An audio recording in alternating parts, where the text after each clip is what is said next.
오늘 말씀을 읽도록 하겠습니다. 오늘 말씀은 빌립보서 1장 20절 한 구절입니다. 제가 읽도록 하겠습니다.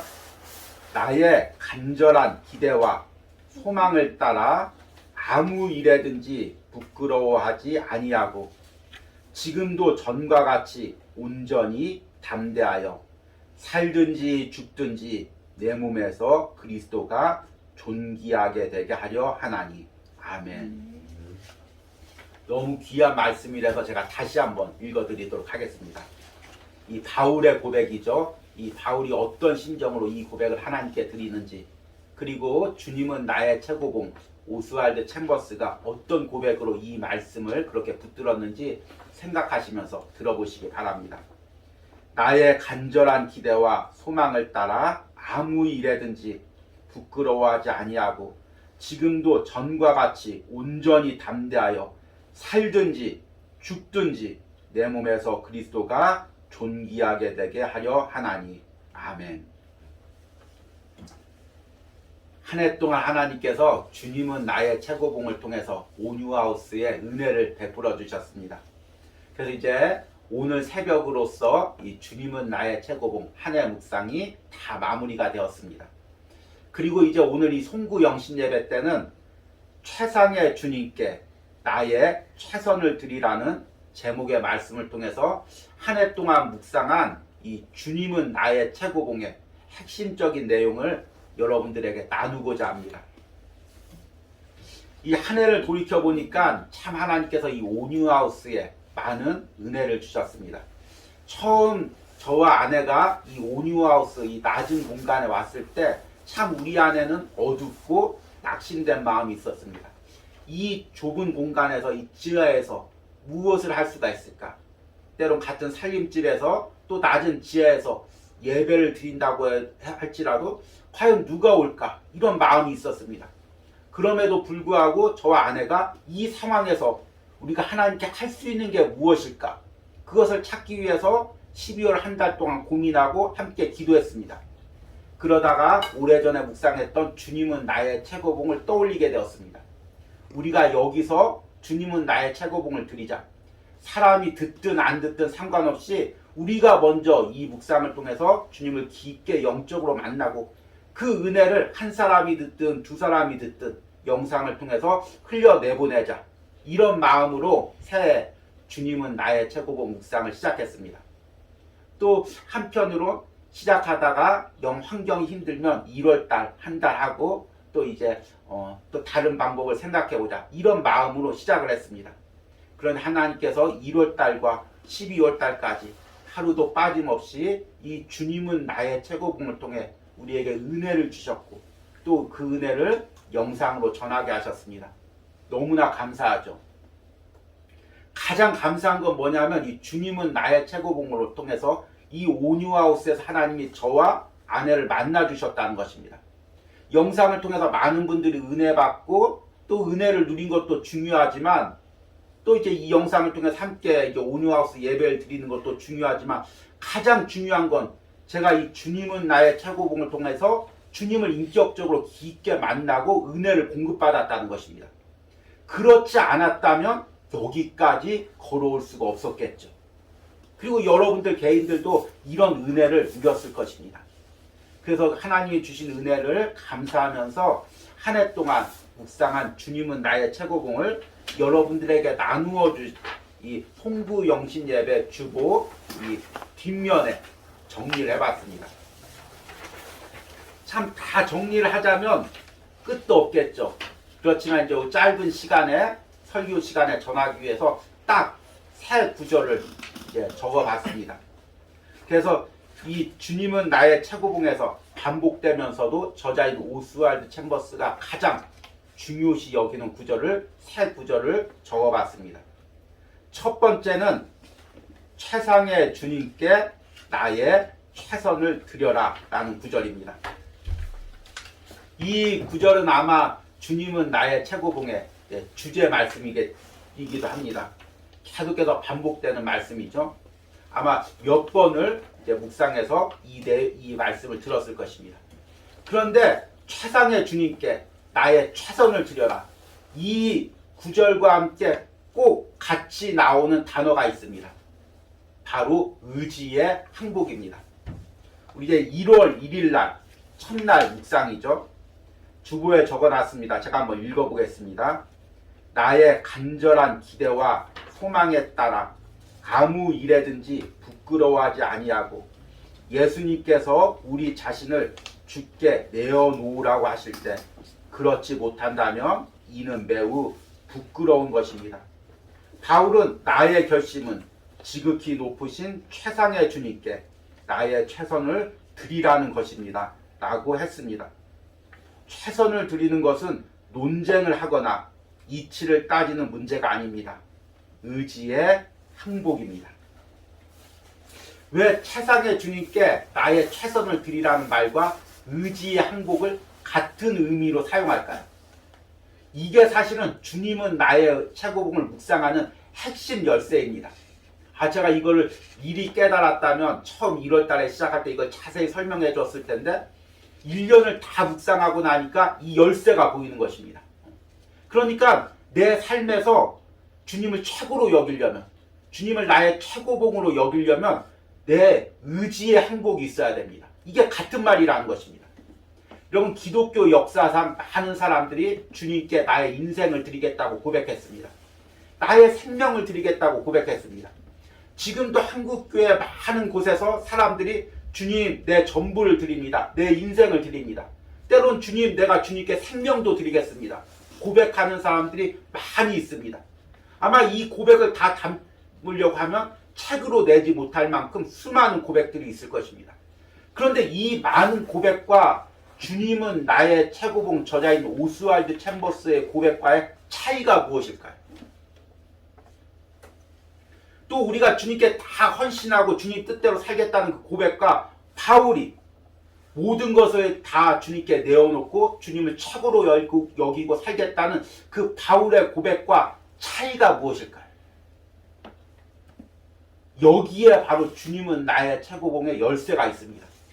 바로 주님은 나의 최고봉 저자인 오스왈드 챔버스가 이 고백을 할 때는 의지의 항복이 있는 것입니다.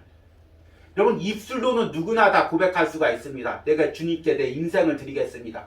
내 생명을 드리겠습니다. 그런데 입술로 고백한다고 해서 내 인생을 드리고 생명을 드릴 수 있는 것이 아닙니다. 그렇지 않습니까? 여러분, 2023년을 준비하면서 입술로 다 고백할 수 있습니다. 2023년에는 주님 뜻대로 살겠습니다. 주님을 위해서 살겠습니다. 누구나 다 고백할 수 있습니다. 그런데 그 고백이 실제가 되려면, 그 고백이 진정한 주님께 드려지는 고백이 되려면 2023년에 매 순간 나의 의지를 쳐서 복종해서 하나님께 항복하는 의지의 결단, 의지의 훈련이 있어야 됩니다. 우리는 이제 성령 충만하면 성령님께서 나를 전인격적으로 사로잡아서 아무런 생각도 없이 저절로 주님의 뜻에 순종하게 한다고 생각합니다. 물론 성령 충만하면 성령님께서 나를 인격적으로 사로잡습니다.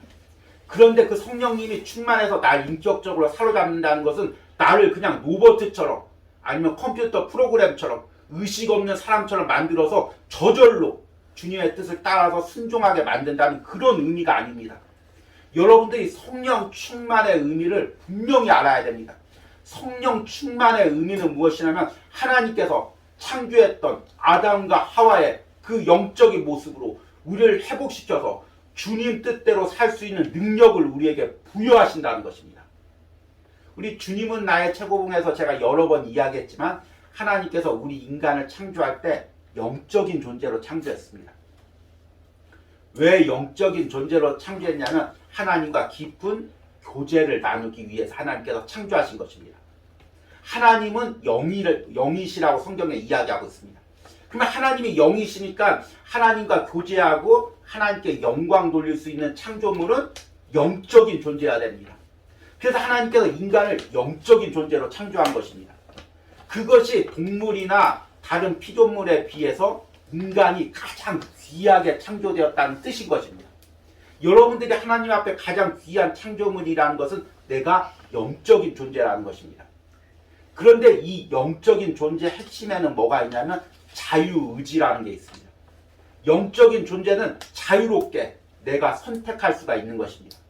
동물은 선택을 하지 못합니다. 동물은 본능에 의해서 움직입니다. 자연 만물은 자기가 선택을 하지 못하고 자연의 이치에 따라서 움직일 뿐입니다.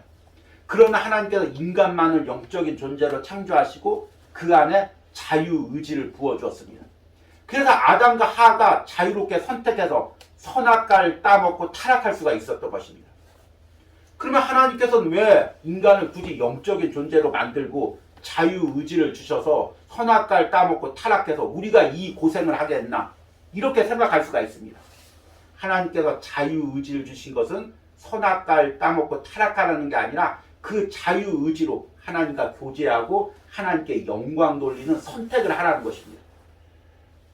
만약에 우리가 로버트처럼 컴퓨터 프로그램처럼 아침에 일어나면 저절로 딱 일어나서 하나님 감사합니다 10번 반복하고 또 주님의 은혜입니다 10번 반복하고 또 성경 쓰기 10번씩 하고 기도 10시간씩 드리고 그러면 뭐 타락할 여지가 없죠. 그냥 하나님 뜻대로 일평생 살겠죠. 그런데 하나님은 우리에게 자유의지를 주셔서 매 순간 선택의 그 기회를 주셨습니다. 오늘 내가 하나님 뜻대로 살 수도 있고 하나님 뜻대로 살지 않을 수도 있습니다. 그런데 그런 선택 가운데 몸부림치고 싸워서 하나님 뜻대로 살 때 이것이 하나님께 영광이 되는 것입니다. 그러니까 하나님께서 자유의지를 주신 것은 하나님께 인간만이 드릴 수 있는 영광을 드릴 수 있는 존재로 귀하게 창조하신 것입니다. 그리고 나중에 천국에 갈 때 우리가 이 자유의지로 선택한 거에 따라서 하나님께서 여러분들에게 귀한 상급을 주시는 것입니다. 동물이나 식물이나 자연 만물은 이런 하늘나라 상급이 없습니다. 왜 그럴까요? 자유의지가 없기 때문인 것입니다. 그러니까 이 자유의지는 너무 귀한 거죠. 그런데 아담과 하가 이 자유의지를 가지고 하나님처럼 되려고 타락하는 데 사용했습니다. 그리고 죄가 인간 안에 들어왔습니다. 죄가 인간 안에 들어와서 인간은 전인격적으로 타락했습니다. 자유의지도 타락한 것입니다. 여러분 이게 굉장히 중요합니다. 세상 사람들은 교회 다니는 사람들 많이 비판합니다. 야 답답하게 어떻게 교회 다니고 그렇게 살아. 나는 자유로운 인생을 살잖아. 내가 자유롭게 선택해서 술도 마시고 세상에서 즐기고 또 세상에서 잘 사는데 왜 교회 다니는 사람은 답답하게 자유를 빼앗기고 사는지 몰라. 이렇게 이야기합니다. 그러나 타락한 인간은 내가 자유롭게 선택한다고 하지만 그 자유의지가 죄에 오염되어 있습니다. 내가 세상을 선택할 때 사실은 자유롭게 선택하는 게 아닙니다. 죄에 끌려서 어쩔 수 없이 선택하는 것입니다. 오늘 예배를 드릴까 예배를 드리지 않을까. 나는 자유롭게 예배를 드리지 않는 거 세상을 선택했어. 나는 자유로운 존재야 이야기하지만 영적으로 보면 사탄한테 끌려서 그 영혼이 울면서 세상으로 끌려가고 있는 것입니다. 그리고 그 끝은 지옥이고 또 영원 형벌입니다. 예수님께서 십자가에서 모든 죄를 감당하시고 죽으시고 우리에게 성령을 주셨습니다. 그래서 성령이 우리 안에 임하시면 성령 충만이 임하면 그 타락했던 자유의지가 회복되는 것입니다.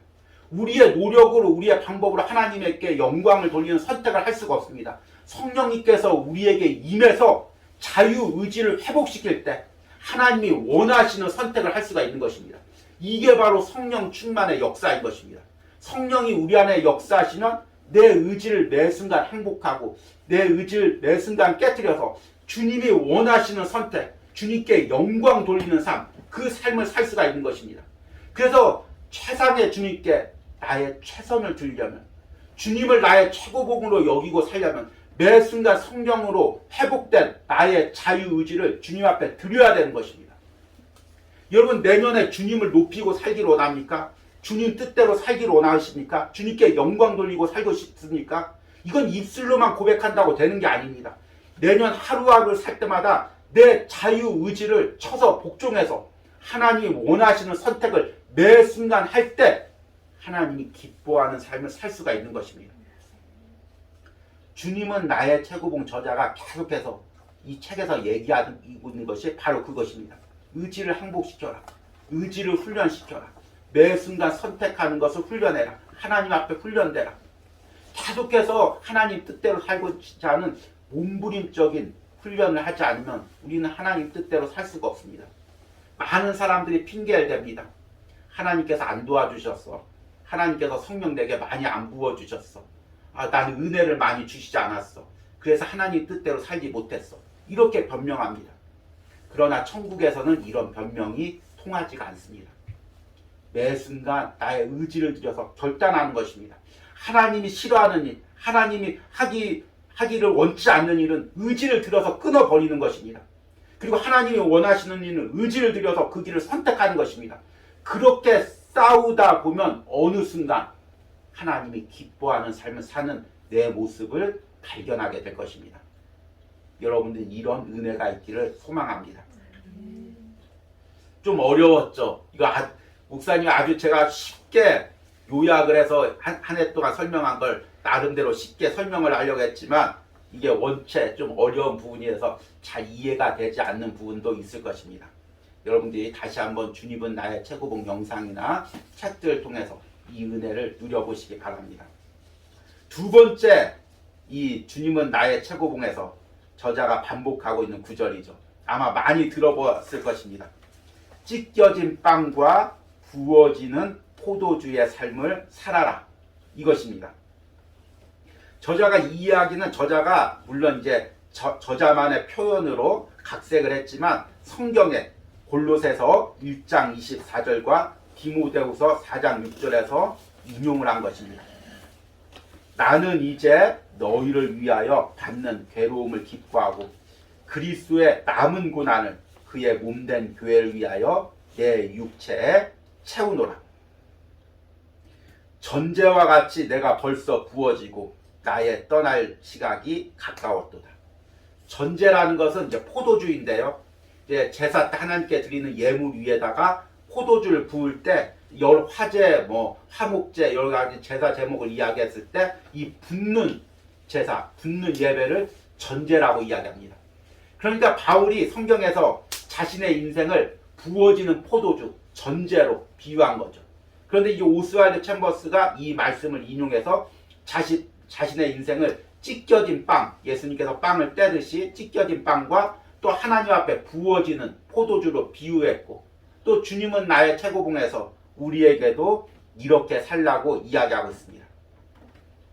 9월 30일 묵상입니다. 주보에도 나와 있습니다. 부르심은 개인의 거룩함과 관련이 없습니다. 오히려 찢겨진 빵과 부어지는 포도주가 되는 것과 관련합니다.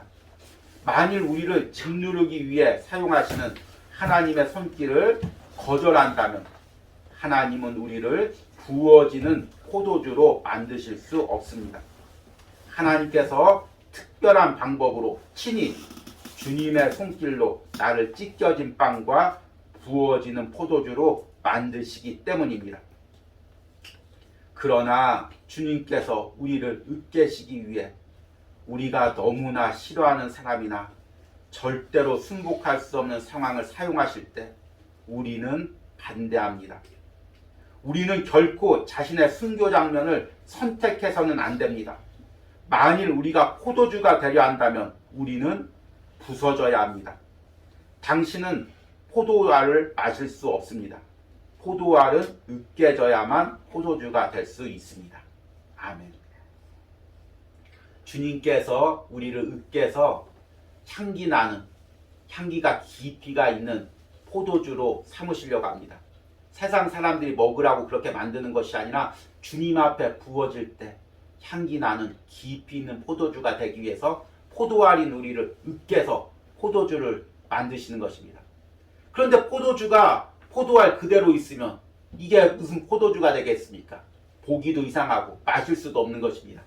그래서 주님께서 포도알을 으깨듯이 우리 인생을 으깹니다. 여러분 포도주 만들 때 어떻게 만드시는 줄 아시죠? 요즘에 이제 현대식으로는 기계로 다 이렇게 으깨지만 옛날에는 포도알을 놓고 발로 다 밟았습니다. 그래서 발로 밟아서 완전 물려져가지고 그 포도액이 나올 정도까지 밟은 것입니다. 그런데 하나님이 우리 인생 가운데 이렇게 하신다는 것입니다. 그래서 우리는 싫은 거죠. 하나님 왜 나를 받습니까? 포도알 그대로 아름다운 모습 그대로 놔두지 왜 밝고 으깨서 굳이 포도주를 만드시려고 합니까? 이렇게 하나님께 항변하고 따지고 포도주가 되기를 싫어한다는 것입니다. 그런데 왜 주님께서 우리를 찢겨진 빵과 부어지는 포도주로 만드실까요? 하나님 앞에 향기나는 제물로 드려지기 위해서입니다. 앞에서 최상의 주님께 나의 최선을 드리라고 이야기를 했습니다. 그래서 주님 앞에 최선의 예배를 드리고 최선의 주의를 하려고 합니다. 그때 방해가 되는 게 무엇이냐면 바로 나의 자아라는 것입니다. 우리는 다 자아가 있습니다. 내 고집이 있고 내 방법이 있고 내가 옳다고 생각하는 게 있고 내가 살아온 방식이 있습니다. 그리고 그 방식대로 주님의 일을 하려고 할 때마다 이게 깨어져서 주의 방식대로 주의를 해야 됩니다. 여러분 분명히 꼭 기억하십시오. 주의 일이란 나의 방식과 나의 생각으로 하는 게 주의 일이 아닙니다. 그건 내 일이죠. 그렇죠? 아무리 내가 많은 주의 일을 하고 많은 물질을 드리고 많은 전도를 해도 내 방식과 내 생각으로 한다면 그것은 주의 일이 아닙니다. 그저 나의 일일 뿐인 것입니다. 그런데 내 방식과 내 생각과 내 계획이 깨어져서 주님의 방식과 주님의 생각으로 주님의 뜻대로 작은 일이라도 하면 그게 하나님께 영광 돌리는 주의 일이 되는 것입니다. 여기까지 맞지요. 그런데 그 나의 일이 나의 생각과 방법의 일이 깨어져서 주님의 방법과 주님이 원하는 주의 일이 되려면 이 과정에서 꼭 필요한 게 있는데 바로 자아가 깨어지는 것입니다. 내가 그동안 살아왔던 방식들, 내가 그동안 생각했던 생각들, 나의 계획들 이것이 깨어져야 됩니다. 그런데 이게 이제 고통에서 깨어지는 것이 아닙니다. 많은 교회 다니는 사람도 사람은 안 변해. 사람은 자아가 안 깨져. 그 정도로 이야기할 정도입니다. 왜냐하면 실제로 경험해보니까 웬만해서는 자기도 그렇고 남도 그렇고 자아가 안 깨지기 때문입니다. 아, 이 사람 변화받았어. 다 깨어진 것 같아. 한 달 지나면 그대로 옛 모습대로 돌아옵니다. 왜냐하면 우리 안에 다 자아가 있고 죄성이 있기 때문입니다. 그래서 주님이 원하는 주님을 최고로 여기는 삶을 살 수가 없습니다. 열심히 주의를 하다가도 어느새 보면은 돌이켜보면 내 방법대로 나를 위해서 내 이익을 위해서 주의를 하고 있을 뿐인 것입니다. 그러기에 바울처럼 날마다 나를 십자가에 못 박아야 됩니다. 나의 자아와 나의 방식을 날마다 깨트려야 됩니다. 그래야 주님이 원하시는 포도주가 될 수 있습니다. 주님께 최선을 드릴 수가 있습니다. 그런데 제가 이제 그동안 목회자로서 말씀을 전해보니까 사람들이 심지어는 동료 목회자들이 선배 목사님들이 가장 듣기 싫어하는 말이 뭐냐면 자기를 깨트리라는 말입니다. 그래서 저 이 설교하다가 여러 번 끌려가서 호되게 혼난 적이 너무나 많이 있습니다. 눈물 쏙 빠지게 이게 설교냐 이렇게 열심히 하라고 얘기해야지 맨날 자아를 깨트리라고 이게 무슨 심리적 설교지 이게 설교냐 많이 혼난 적도 있습니다.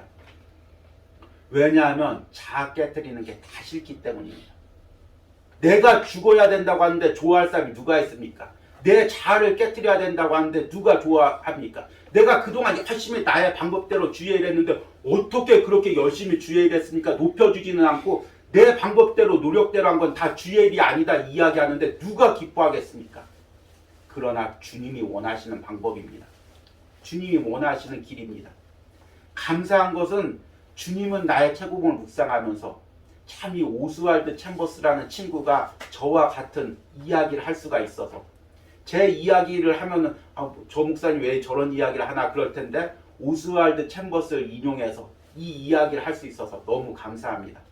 믿음의 선배가 있었다는 것, 믿음의 길을 먼저 가는 하나님 뜻대로 살아간 신앙의 선배가 있었다는 게 이래서 감사하고 좋은 것이구나 라는 것을 깨닫게 됩니다. 이제 마지막입니다. 참 이 부분은 참 이해가 안 되면서도 너무 중요한 부분입니다. 마지막 주님은 나의 최고봉 부분에서 자기 연민을 버려라는 것입니다.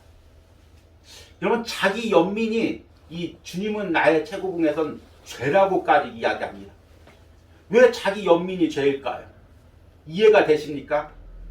주보에 적어놨는데 8월 10일 묵상입니다. 예수님의 마음을 만족시키는 성도는 다른 성도로 하여금 하나님을 향해 힘있게 자라나게 하고 성숙하도록 돕는 자입니다. 우리에게 선을 행하는 자들은 우리를 동정하는 자들이 아닙니다. 오히려 그들의 동정은 우리의 믿음의 성장을 방해합니다. 오직 주님께 가장 가까운 성도들 외에는 다른 성도들을 연단하시는 주님의 손길을 이해할 수 없습니다. 만일 우리가 다른 성도들의 동정을 받아들인다면 그로 인해 드는 생각은 이런 하나님께서 나를 거칠게 다루시는구나 라는 것입니다. 바로 이러한 이유로 예수님께서는 자기 연민이 얼마나 악한 것인지를 말씀하셨던 것입니다. 아멘.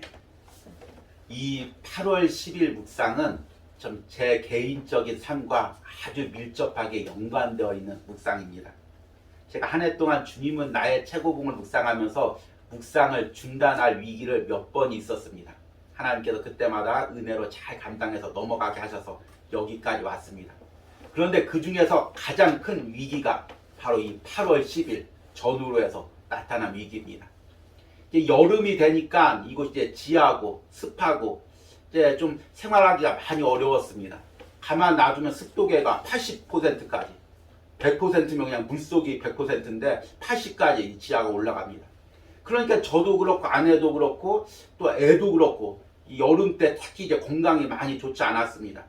마침 이제 우리 지방에서 항상 기도해 주시고 또 후원해 주시는 우리 목사님이 기도 모임이 있어서 같이 모이자고 해서 아내와 함께 하룻밤 지방으로 내려갔다 왔습니다.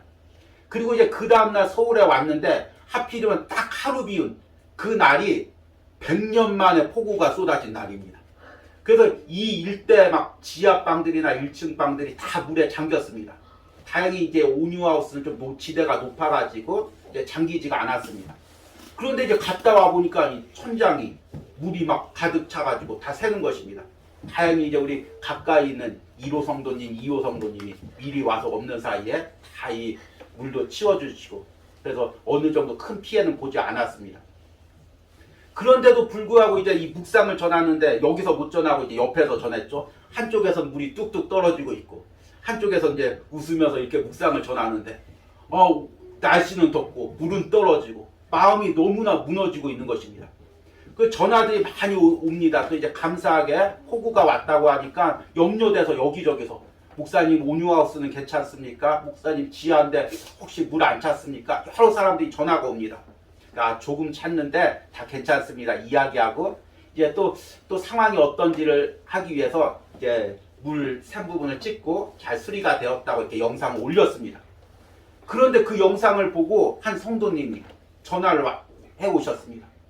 그리고 전화를 해가지고 그냥 시작부터 펑펑 우시는 것입니다.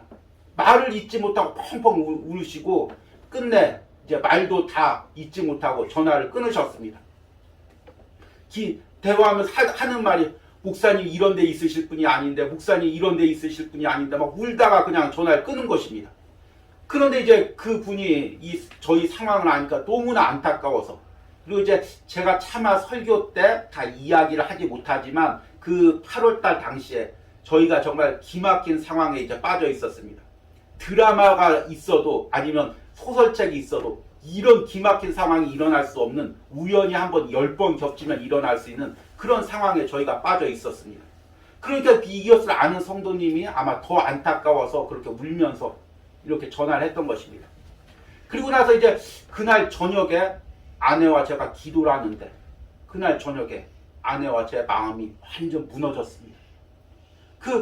그 기도를 하는데 하나님이 우리를 이렇게 만드셨구나.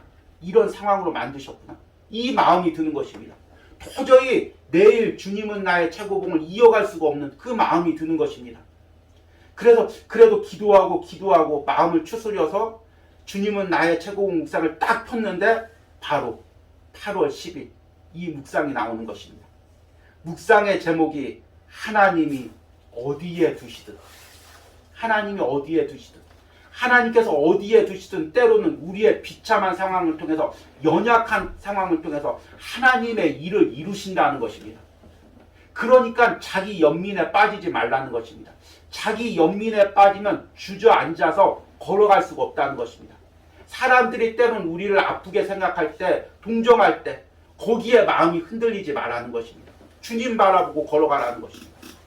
참 이 묵상을 하는데 자기 연민이 제 안에 폭풍우처럼 밀려오는데 그 순간 제 안에 앞에서 이야기한 것처럼 의지의 결단이 생기는 것입니다. 내가 더 이상 자기 연민에 빠지지 않겠다. 우리 상황에 빠지지 않겠다. 연민에 빠지지 않겠다. 그래서 8월달 이후부터 설교할 때, 주님은 나의 최고봉을 설교할 때 더 강하게 설교 때마다 제가 이렇게 이야기를 했습니다. 하나님께서 제 목회를 책임져 주셨습니다. 하나님께서 제 삶을 책임져 주셨습니다. 하나님께서 우리 가정을 책임져 주셨습니다. 하나님께서 물질적으로 다 채워주셨습니다. 건강적으로 다 채워주셨습니다. 성도들이 때로는 이해할 수가 없어서 아니 지하 상황에서 어떻게 다 채워주셨습니까? 어떻게 채워주셨대? 물어도 무조건 하나님이 다 채워주셨습니다. 하나님이 다 책임져 주셨습니다. 이렇게 선포를 했습니다. 그런데 정말 선포한 대로 하나님께서 연말까지 다 일해주시는 역사가 일어났습니다. 여러분 우리가 신앙생활을 할 때마다 자기 연민이 파도처럼 여러분 마음을 휩쓸고 들어갑니다. 네 상황을 봐. 네 처지를 봐. 옆에 사람과 비교를 해봐. 옆에 가정과 비교해봐. 너만 이렇게 불쌍하잖아. 너희 가정만 이렇게 어렵잖아. 너의 직장 생활만 이렇게 힘들잖아. 계속해서 우리를 자기 연민에 빠져서 일어나지 못하게 만듭니다. 그런데 여러분 자기 연민은 스스로 선택하는 것입니다. 자기 연민의 감정이 당연히 들어올 수가 있습니다. 상황이 그러니까 환경이 그러니까 자기 연민에 빠질 수밖에 없습니다. 그런데 그때 스스로 의지적으로 결단하는 것입니다. 성령이 함께하는 사람은 자유의지가 회복돼서 나의 의지로 생각을 선택할 수가 있습니다. 내게 밀려오는 어두운 생각을 믿음으로 끊어버릴 수가 있습니다. 그리고 믿음으로 다른 생각을 선포할 수가 있습니다. 그러면 승리할 수가 있는 것입니다. 그러면 하나님께서 함께 하신 것입니다. 여러분 이 의지의 선택이 단순히 행동이나 삶을 선택하는 것이 아닙니다. 생각도 선택할 수가 있습니다. 매 순간 여러분 자기 연민뿐만 아니라 어두운 생각이 들어올 때 스스로 의지적으로 선택하시기 바랍니다. 결단하시기 바랍니다. 이제 내년이 시작되고 있습니다. 새해 시편 묵상을 이제 여러분들과 이어가려고 합니다. 여러분들이 이 시편 묵상을 하는 것, 그리고 기도를 드리는 것, 그리고 그를 통해서 은혜를 받는 것, 하나님이 전적으로 하시는 일이지만 또한 매 순간 내가 의지를 드려야 됩니다. 누가 억지로 내 귀에다가 이어폰을 꽂아줄 수 있는 것도 아니고 누가 억지로 내 손을 잡아서 기도문을 쓰게 해주는 것도 아닙니다. 매 순간 내가 의지를 드리고 주님 뜻대로 살고자 몸부림칠 때 주님께서 내게 은혜를 주시는 것입니다. 의지의 항복과 의지의 결단을 저는 주님은 나의 최고봉에서 계속해서 반복해서 뭐라고 표현했냐면 몸부림이라고 표현했습니다. 주님은 나의 최고봉 이 책 말씀대로 그대로 살 수 있는 사람은 아무도 없을 것입니다. 오스왈드 챔버스나 가능하죠. 그런데 매 순간 이 말씀대로 때로는 성경 말씀대로 살려고 몸부림을 치는 것입니다. 매 순간 내 의지를 드리는 것입니다. 그러면 성령님께서 나와 함께 하십니다. 나를 도와주십니다. 여러분 이 자리에 오신 분들 그리고 영상을 통해 설교 듣는 분들에게 제가 간곡히 권합니다. 여러분 작은 나의 의지라도 드리시기 바랍니다. 의지를 드리지 않고 되는 일이 없습니다. 의지를 드리지 않고 주님께 헌신할 수가 없습니다. 의지를 드리지 않고 예배를 드릴 수가 없습니다. 여러분 하루에 조금이라도 나의 의지를 주님께 드리기로 결단하시기 바랍니다. 내 연약한 육신은 할 수 없지만 내 연약한 마음은 할 수 없지만 내 주변의 환경으로 나는 할 수 없지만 매 순간 의지를 들여서 주님이 원하시는 것이 무엇인지를 생각하고 주님이 싫어하시는 것이 무엇인지를 생각하고 나의 의지를 드리시기 바랍니다. 그러면 주님이 기뻐하시는 그런 삶을 살 수가 있을 것입니다. 이런 은혜가 새해를 여는 여러분들에게 있기를 간절히 축복합니다.